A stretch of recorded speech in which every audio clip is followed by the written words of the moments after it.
আসসালামু আলাইকুম সবাইকে। আজকে আমি আপনাদের জন্য গ্রাম বাংলার একটি জনপ্রিয় খাবার ঘাগরা দিয়ে শুটকি মাছের একটি রেসিপি করে দেখাবো। ঘাগরা দিয়ে শুটকি মাছ রান্না করার জন্য পরিমাণ মতো সিম, আলু, পেঁয়াজ, কাঁচামরিচ, রসুন কেটে নিলাম। এখানে আমি চালা শুটকিটা ব্যবহার করেছি। চালা শুটকিটার সাথে ঘাগরা খেতে বেশি ভালো লাগে। শুটকিটাকে ভালো মতো কেটে বেছে ধুয়ে নিলাম। ফ্রাই প্যান বসিয়ে ফ্রাই প্যানের মধ্যে দিয়ে দিলাম তেল। তেলের মধ্যে শুটকিগুলোকে কিছুক্ষণ ভেজে নিব যাতে করে শুটকির এক্সট্রা ফ্লেভারটা চলে যায়।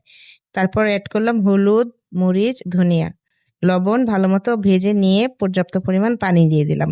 কিছুক্ষণ শুটকি মাছটা কষিয়ে আসার পর দিলাম কাঁচামরিচ, রসুন ও পেঁয়াজ দিয়ে তারপর দিয়ে দিলাম আলু।